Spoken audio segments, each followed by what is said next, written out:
አክብሮታዊ ሰላምታችን በያላችሁበት ይድረስ። የተወደዳችሁ የኢትዮ ፎረም ቤተሰቦች እነሆ የዕለቱን ዘገባዎቻችንን ከዚህ እንደሚከተለው ወደ እናንተ ማቅረብ ጀመርን። አበይት ነጥቦቹን በቅድሚያ ጀነራሉ ባህር ዳር፣ ጎንደርና 4 ኪሎ ለመግባት ሞከረ ያሉትን አካል በተመለከተ ተናግሯል። የብልጽግናው ባለስልጣን ደግሞ አመራሮቻቸውን የከተማ ጫካ ሆናችሁብን ሲሉ ከሷል። በአማራ ክልል የተለያዩ አካባቢዎች የተደረጉ ውጊያዎች ለበርካቶች ሞት ምክንያት ሆኗል። በቀዳሚነት በዝርዝር የምንመለከተው ጉዳይ ይሆናል። በትግራይ ክልል ከተሞች ሰልፍ ተጠራ። ይህ በእንዲህ እንዳለ በክልሉ አዲ መሐመዳይ የስደተኞች መጠለያ ካምፕ ብቻ 283 ሰዎች በረሃብ መሞታቸው ተሰምቷል። በስፋት የምንመለከተው ጉዳይ ነው።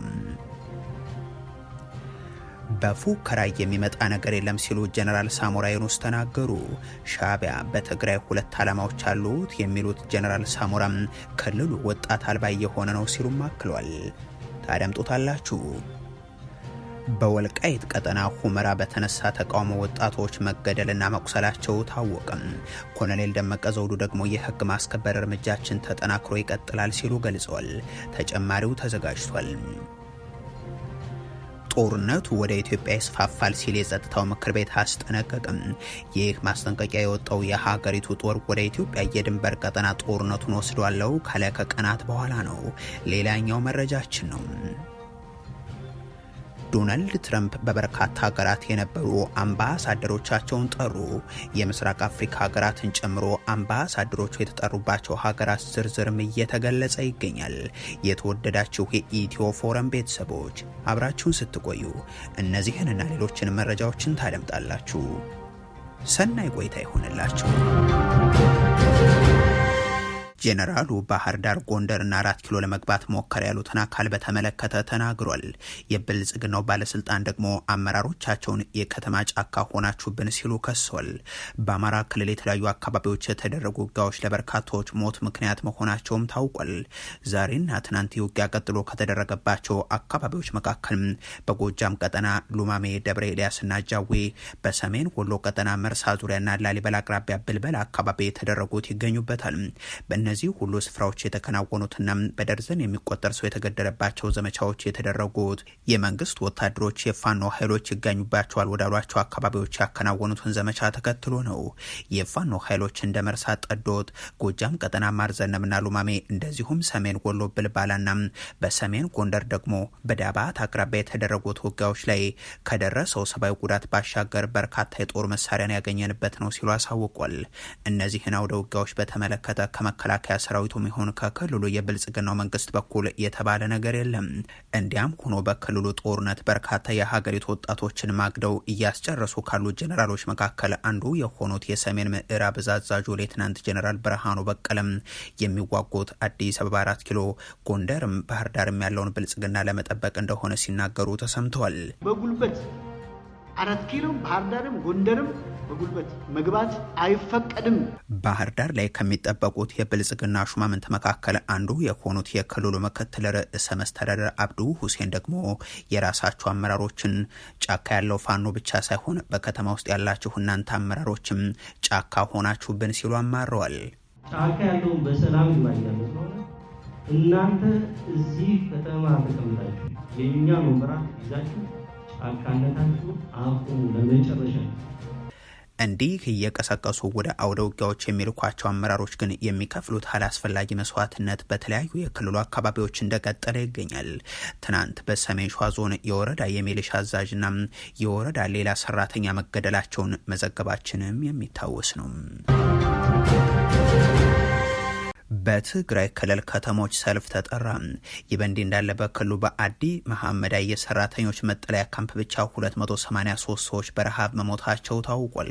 ሰሞነኛው የህጻጽ የመጠለያ ካምፕ ጉዳይ መነጋገሪያ ሆኖ ትኩረትን ይሳብ እንጂም በበርካታ የክልሉ የተፈናቃዮች ካምፖች ያለው ሁኔታ በትግራይ ክልል ብቻ ሳይሆን በአማራ ክልል የተለያዩ ካምፖች ያለውም ሁኔታ ከዚህ ብዙም የራቅ አይደለም። በተለይም ባለፉት ጥቂት ዓመታት ከ330 በላይ ሰዎች በረሃብ ያለቁበት ህጻጽ ጉዳይ ወደ ማህበራዊ ሚዲያ መውጣቱን ተከትሎ የተለያዩ አካላት በተናጠል ድጋፍ ለማድረግ የሚያደርጉት ጥረት ግን ከፍ ብሏል። በእርግጥ አሁን ጥቂት የማይባለው ማህበረሰብ ለፓርክ፣ ለሪዞርት አሊያም ለሚያብለጨለጭ አምፑል ወይንም ደግሞ ለድሮንና መድፍ መግዣም ቢሊዮን ዶላሮችን መድቦ ለተራቡ እናቶች ባጣው የ4 ኪሎ አገዛዝ ላይ የሚሆን ትግራይ ባለውና እርስ በራሱ ሲሻኮት በሚውለው ኃይል ተስፋው ተሟጡም በራሱ መንገድ ለመደገፍ እያደረገ ያለው ጥረት ሀገሪቱ ብልጽግና የሚላት ሳትሆን የረሃብ ስለመሆኗ በሰፊው እንዲተዋወቅ ማድረግ የቻለ ነው። ነገር ግን የክልሉ ተፈናቃዮች ችግር በአንድ ሰሞን እርዳታ ብቻ ሳይሆን በዘላቂነት የሚፈታው ግን ሰርተው ወደሚኖሩበት ቀያቸው እንዲመለሱ ማድረግ ሲቻል ነው የሚለው ደግሞ ጎልቶ የሚሰማ ነው። አሁናዊ ችግሩ ደግሞ በህጻጽ ብቻ የተወሰነ አይደለም። በማሳያነት በሰሜን ምዕራብ ትግራይ ዞን ከሚገኙ የስደተኞች መጠለያ ካምፖች አንዱ በሆነው አዲ መሐመዳይ የተፈናቀሉ ዜጎች ወደ ቀያቸው ባለመመለሳቸውና በቂ ምግብ ባለማግኘታቸው እስካሁን 283 ሰዎች መሞታቸውን አስተባባሪዎቹ ተናግሯል። ከ27000 በላይ ተፈናቃዮች ባሉበት በዚህ ጣቢያም ከ6000 በላይ የሚሆኑት ደግሞ የአስቸኳይ የምግብ ድጋፍን እየተጠባበቁ ናቸው ተብሏል። ይህ ቁጥሩ ይለያይ እንጂ ወደ 1 ሚሊዮን የሚጠጉ የትግራይ ክልል ተፈናቃዮች በተለያየ ስፍራ ላይ ተከፋፍለው ያሉበት ነባራዊ ሁነት ነው። ይህ በየካምፑ ያለው ችግር ወደ እያንዳንዱ የትግራይ ህዝብ ይስፋፋ ዘንድ ምኞቱ የሆነው የብልጽግናው አገዛዝ በዚህ ጦርነት በደቀቀ ክልል ደሞዝ እንዲከለከል አድርጎ ነው የሰነበተው። በወር 15 ሚሊዮን ሊትር የሚያስፈልገው ክልል ከ1 ሚሊዮን ያነሰም ነዳጅ እየተላከለት ኑሮ የሚመሰቃቀል ዘንድም እየተሰራ ነው። ክልሉ ስልታዊ በሆነ መንገድ የማድቀቁ ሂደት ቀጥሎም በመቶ ሺዎች ቤተሰቦች የሚተዳደሩባቸው ተቋማት የባንክ አካውንት ተዘግቶም ነው የሰነበተው። የንግዱ ማህበረሰብ አባላትም በዛ ጦርነት እንኳን ተርፋቸው ጥሪታቸው እንደወደመ የሚታወቅ ቢሆንም እዳና ግብር ክፈሉ የሚል ዘመቻ ላይ ነው ያለው። ይህንን ተከትሎ ነው በክልሉ ከተሞች ሰላማዊ ሰልፍ ተጠርቷል የተባለው። በትግራይ ክልል ሁሉም ከተሞች በተመሳሳይ ሰዓት ይካሄዳል በተባለው ሰልፍ ላይ እንዲሳተፉ ጥሪ የቀረበላቸው የንግዱ ማህበረሰብ አባላት ሲሆኑም የሰልፉ ምክንያት ደግሞ አዲሱን የግብር አዋጅና ታክስ እንደዚሁም ወለድን የተመለከተ ስለመሆኑ የክልሉ ንግድና ኢንዱስትሪ ምክር ቤት ኃላፊን ጠቅሰው የክልሉ የመገናኛ ብዙሃን ዘግቧል። ታህሳስ 21 በሚካሄደው ሰላማዊ ሰልፍም በምክር ቤቱ ተደጋጋሚ ጥያቄ የቀረበባቸውና ምላሽ ያላገኙ ችግሮች ማለትም የወለድና የቅጣት እንደዚሁም የተሻሻለው የግብር አዋጅ ጉዳዮች ይነሳሉ ተብሏል። የትግራይ የንግድ ማህበረሰብ ከጦርነቱ በፊት በብድር የወሰደው ወደ 32 ቢሊዮን ብር ገደማ መኖሩና በአሁኑ ወቅት በወለድና ቅጣት ወደ 80 ቢሊዮን ብር ገደማ ባለዳ መሆኑን የሚገልጹት የምክር ቤቱ አመራሮች የዓለም አቀፉ ማህበረሰብ ችግራችንን እንዲሰማ የሚመለከታቸው የመንግስት አካላት ማፋጣኝ መፍትሄ እንዲሰጡበት ጥያቄ የሚቀርብበት ሰልፍ ነው ብለዋል።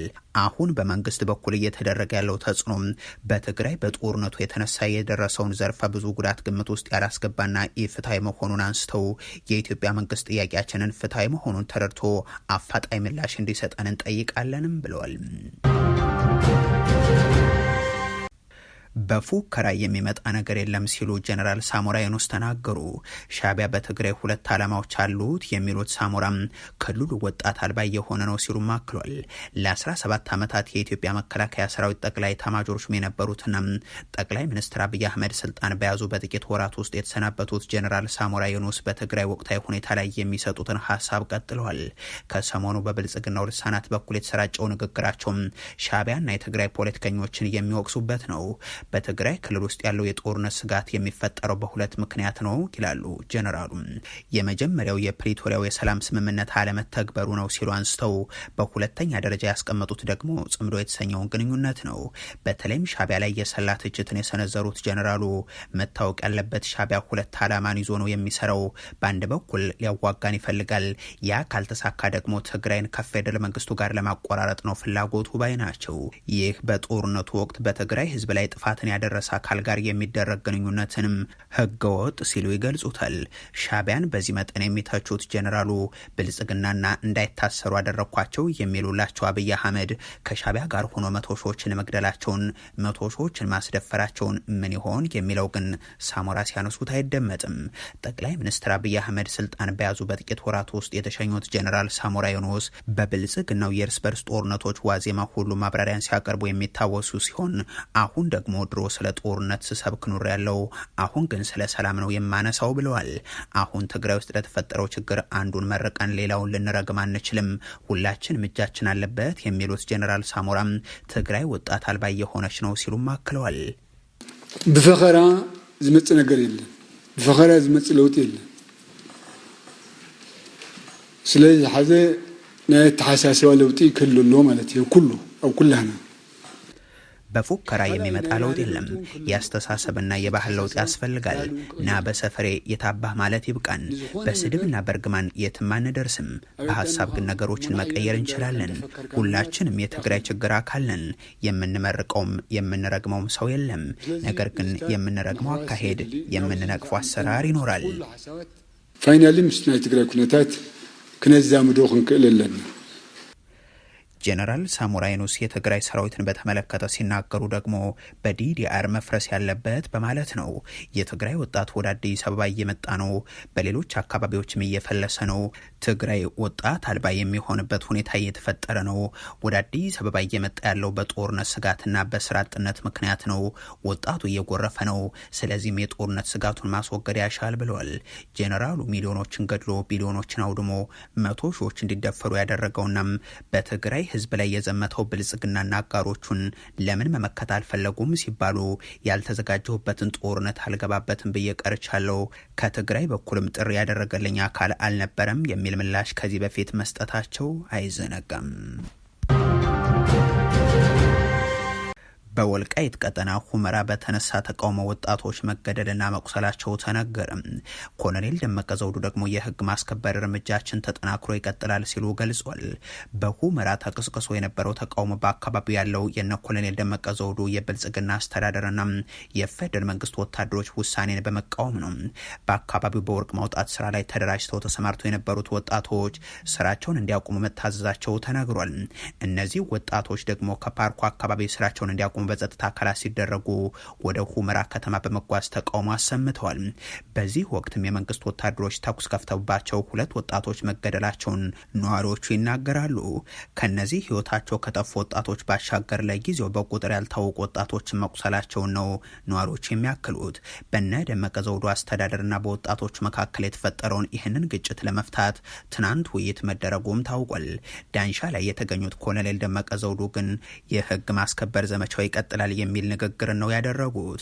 በአማራ ክልል የሚደረገውን የፋኖ ኃይሎችን እንቅስቃሴ ሲያወግዙ በተደጋጋሚ የተሰሙት ኮሎኔሉ ሚሊሻ ኃይላቸውን አሰማርተው ከነዚህ የፋኖ ኃይሎች ጋር ማዋጋታቸውም ይታወቃል። ትናንት ዳንሻ ላይ ባደረጉት ንግግር ደግሞም አስተማማኝ ሰላምን ለማስፈን የሚከናወነው የህግ ማስከበር ስራችን ተጠናክሮ የሚቀጥል ነው ሲሉ አንስተው ህዝቡ እንዲደግፋቸውም ጠይቀዋል።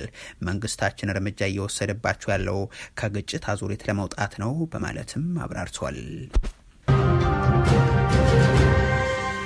ጦርነቱ ወደ ኢትዮጵያ ይስፋፋል ሲል የጸጥታው ምክር ቤት አስጠነቀቀም። ይህ ማስጠንቀቂያ የወጣው የሀገሪቱ ጦር ወደ ኢትዮጵያ ድንበር ጦርነቱን ወስዷለው ካለ ከቀናት በኋላ ነው። የተባበሩት አረብ ኤሚሬቶች የአዲስ አበባ ቅርንጫፍ የሚባልለት የአዲስ አበባው መንግስት በአንድ በኩል በተከታታይ የጦር መሳሪያን እያራገፈ ስለመሆኑ ሲዘገብ ሰንብቷል። በሌላ በኩል ደግሞ የቤንሻንጉል ጉሙዝ ክልል ውስጥ ለፈጥኖ ደራሽ ኃይሉ ታጣቂዎች ተዋጊዎችን የሚያሰለጥንበት ካምፕ ማቋቋሙ ይታወቃል። ይህንን ተከትሎ የሱዳን ጦር ጦርነቱን ወደ ኢትዮጵያ ድንበር ወስዷለው ስለማለቱ አልጀዚራ በቅርቡ መዘገቡ ይታወሳል። አሁን ደግሞ የተባበሩት መንግስታት የጸጥታው ምክር ቤት ማስጠንቀቂያውን አውጥቷል። የመንግስታቱ ድርጅት የጸጥታው ምክር ቤት በሱዳን እየተባባሰና ከጊዜ ወደ ጊዜ ዓለም አቀፋዊ መልክን እየያዘ የመጣው ጦርነት ወደ ጎረቤት ሀገር በተለይም ወደ ኢትዮጵያ ሊዛመት እንደሚችል ነው ያስጠነቀቀው። ይህም ሊሆን የሚችለው ውጊያው እየበረታም የጦር መሳሪያዎች ስርጭት እየጨመረና ታጣቂ ቡድኖች ባልተጠበቁ ድንበሮች በኩል እየተንቀሳቀሱ በመሆናቸው ነው ይላል። ለጸጥታው ምክር ቤት ገለጻ ያደረጉት የፖለቲካና ሰላም ግንባታ ጉዳዮች ረዳት ዋና ጸሐፊ ሀሊድ ሀያሪም ጦርነቱ በቅርቡ ወደ ሱዳን የኮርዶፋን ግዛት አቅጣጫ መዞሩን ያስረዳሉ። በዚሁም መሰረት የሱዳን ፈጥኖ ድራሽ ኃይል የባባኑሳን ከተማ በፈረንጆቹ ታህሳስ 1 የሄግሊክ የነዳጅ ማውጫን ደግሞ በታህሳስ 8 ቀን መቆጣጠሩንና በደቡብ ኮርዶፋን የሚገኙ ዋና ዋና ከተሞች አሁን በከበባ ውስጥ ስለመሆናቸው አሳውቋል። በሱዳንና ደቡብ ሱዳን መካከል እየታየ እንዳለው ሁሉ ታጣቂ ቡድኖች ድንበር ተሻግረው የሚያደርጉት እንቅስቃሴ ለቀጠናው አለመረጋጋት ዋነኛ ተጽዕኖ ይኖረዋል ሲሉም አስጠንቅቋል። ካሜሮን ሃድሰን የተባሉ ተንታኝ በበኩላቸው ጦርነቱ በድንበር ተሻጋሪ የጦር መሳሪያ የገንዘብና የፖለቲካ መረቦች የሚደገፍ ሙሉ በሙሉ ዓለም አቀፋዊ ይዘት ያለው ጦርነት ስለመሆኑ ነው የገለጹት። ለምክር ቤቱ ሲያስረዱም እነዚህ ተመሳሳይ መረቦች በቀጣይ በቻድ፣ በደቡብ ሱዳን ወይንም በኢትዮጵያ ለሚነሱ ጦርነቶች ድጋፍ አያደርጉም ብለን ካሰብን ተሳስተናል በማለት ጦርነቱ በቀላሉ ወደማይረጋጉ ጎረቤት ጎረቤት ሀገራት የመዛመት አደጋ ውስጥ ስለመሆኑ በአጽንኦት አስረድቷል። አክሎም ጦርነቱ ከተለመደው የግጭት መልክ ወጥቶም ከተለያዩ ሀገራት በሚቀርቡ ዘመናዊ የጦር መሳሪያዎች ወደ መካሄድ ተቀይሯል ነው ያሉት። መሳሪያዎቹ በቻድ፣ በሊቢያ፣ በመካከለኛው አፍሪካ ሪፐብሊክ፣ በሱዳን እና በሶማሊያ ፑንትላንድ ግዛት በሚራገፉ መንገዶች ለሱዳን ተፋላሚ ወገኖች እየደረሱ ስለመሆኑም ጠቁሟል። እነዚህ የጦር መሳሪያ አቅርቦት ሰንሰለቶችም ያለምንም ቁጥጥር የሚቀጥሉ ከሆነ ከሱዳን ድንበር ባለፈ ሌሎች አዳዲስ ጦርነቶች መነሳሳት ምክንያት ሊሆኑ እንደሚችሉም አቀርበዋል። የተባበሩት መንግስታት ድርጅት ባለስልጣናት በበኩላቸው የድሮን ጥቃቶች ያለምንም ልዩነት በስፋት ጥቅም ላይ መዋላቸው እንዳሳሰባቸውን የገለጹት የጸጥታው ምክር ቤት የቀጠናው አለመረጋጋት እየተባባሰ በመምጣቱ ጦርነቱ እንዳይባባስና ወደ ሌሎች ሀገራትም እንዳይዛመት የተቀናጀ እርምጃ እንዲወስድም ተጠይቋል። ዶናልድ ትራምፕ በበርካታ ሀገራት የነበሩ አምባሳደሮቻቸውን ጠሩ። የምስራቅ አፍሪካ ሀገራትን ጨምሮ አምባሳደሮቹ የተጠሩባቸው ሀገራት ዝርዝርም እየተገለጸ ነው። የትራምፕ አስተዳደር ያለምንም ማብራሪያ በተለያዩ የዓለም ሀገራት ውስጥ የሚገኙ ወደ 30 የሚጠጉ አምባሳደሮችንና ከፍተኛ ዲፕሎማቶችን ስራቸውን አቁመው ወደ አሜሪካ እንዲመለሱ አዟል። ቅድሚያ ለአሜሪካ ከሚለው የዶናልድ ትራምፕ መርህ ጋር በተያያዘ በሀገሪቱ ዓለም አቀፍ ግንኙነት ውስጥ የፕሬዝደንቱ አስተዳደር ለውጥ ማድረግ በፈለገባቸውና ከፍተኛ ሚና የላቸውም ከተባሉ ሀገራት ዲፕሎማቶች እንዲወጡ ተደርጓል። ለአሜሪካ መንግስት ውሳኔ ቅርብ የሆኑ ምንጮች ለሮይተርስ የዜና ወኪል እንደተናገሩት ከሆነም ወደ 30 የሚጠጉ ከፍተኛ ዲፕሎማቶች ያለምንም ማብራሪያ የተመደቡባቸው ሀገራትን ለቀው ወደ ዋሽንግተን ዲሲ እንዲመለሱ በስልክ ተነግሯቸዋል። ይህ የማሰናበት የሚመስለው መልእክት ለአምባሳደሮቹ መድረስ የጀመረው ካለፈው ረቡዕ ጀምሮ መሆኑን ደግሞ ኤኤፍፒ ዘግቧል። ከተመደቡባቸው ሀገራት እንዲመለሱ የተነገራቸው የአፍሪካ ዲፕሎማቶች በውጭ ጉዳይ መስሪያ ቤት ውስጥ የሚሆናቸውን አዲስ የስራ መደብ እንዲፈልጉ መመከራቸውንም አንድ ባለስልጣን ተናግሯል። በዚህ ሁኔታ ከተመደቡባቸው የአሜሪካ ኤምባሲዎችና ቆንስላዎች ለቀው ወደ ዋሽንግተን እንዲመለሱ ከተነገራቸው ዲፕሎማቶች መካከል አብዛኞቹ የአፍሪካ ሀገራት ሲሆኑ አምባሳደሮቹ ግን በዓለም ዙሪያ ከሚገኙ ሀገራት የተውጣጡ ናቸው። የአሜሪካ አምባሳደሮችና ዲፕሎማቶች እንዲወጡ የተደረጉባቸው ናቸው ብሎ ኤፒ ባወጣው ዝርዝር ውስጥም 28 ሀገራት የተጠቀሱ ሲሆን ከግማሽ በላይ የሚሆኑት ደግሞ የአፍሪካ ሀገራት ናቸው። ከነዚህ ውስጥ የአሜሪካ ወዳጅ የሆነችው ግብጽና በአፍሪካ ቀንድ የአልቃይዳ አጋር የሆነው አልሻባብ የሚንቀሳቀስባት ሶማሊያ ተጠቅሷል። ግብጽ ከአረብ ሀገራት መካከል ከአሜሪካ ጋር የጠበቀ ግንኙነት ያላት ከመሆኑ በተጨማሪ በየዓመቱ ከፍተኛ መጠን ያለው ወታደራዊ ድጋፍም ታገኛለች። አሁን አሜሪካ ዲፕሎማቷን ለምን ከግብጽ እንደጠራች በውል ባይታወቅም ከሀገሪቱ ጋር ያላት ደረጃ ዝቅ ለማድረግ ይሆናል ተብሎ አይታሰብም። ሌላኛዋ ሀገር ሶማሊያ ውስጥ የሚንቀሳቀሱ የሽብር ቡድኖች ላይ ተደጋጋሚ አየር ጥቃት የምትፈጽመው አሜሪካ እዚህ ውሳኔ ላይ የደረሰችበት ምክንያትም እስካሁን በውል አልታወቅም። በውሳኔው ወደ ዋሽንግተን ከተጠሩት በአፍሪካ የአሜሪካ አምባሳደሮች በተጨማሪ 6 ከእስያ፣ 4 ከአውሮፓ፣ 2 ከመካከለኛው ምስራቅ፣ 2 ከደቡብና ማዕከላዊ አሜሪካ እንደዚሁም ተጨማሪ 2 ከምዕራባውያን ሀገራት መሆናቸውም ተመላክቷል። በአፍሪካ ሀገራት የተጠሩ አምባሳደሮች ግን ከፍተኛውን ቁጥር ይዟል፣ 15 በመድረስ በሰሜን አፍሪካም አልጄሪያና ግብጽ፣ በምስራቅ አፍሪካ ቡሩንዲ፣ ማዳጋስካር፣ ሞሪሸስ፣ ሩዋንዳ፣ ሶማሊያና ኡጋንዳ፣ በምዕራብ አፍሪካ ኬፕ ቨርደ፣ አይቨሪ ኮስት፣ ናይጄሪያ፣ ኒጀር፣ ሴኔጋል፣ በማዕከላዊ አፍሪካ ካሜሩንና ጋቦን። በአንዳንድ የመገናኛ ብዙሃን ሪፖርቶች በኩል በዶናልድ ትራምፕ አስተዳደር በኩል ከተጠሩ አምባሳደሮች መካከል የኢትዮጵያው አምባሳደር ኤርቪን ማሲንጋና የጅቡቲው አምባሳደር ይገኙበታል የሚለው መገለጹ የሚታወስ ነው። ይሁን እንጂ የእነዚህ ሁለት የምስራቅ አፍሪካ ሀገራት አምባሳደሮች እንዳልተጠሩ የውስጥ የመረጃ ምንጮች ያመለክታሉ። በአዲስ አበባ የሚገኘው የአሜሪካ ኤምባሲም የኤርቪን ማሲንጋን መጠራትን ውድቅ አድርጎታል። የተወደዳችሁ የኢትዮ ፎረም ቤተሰቦች ለአሁን ያሰባሰብናቸው መረጃዎች ይህንን ይመስሉ ነበር። አበቃን። ቸር ያሰማን።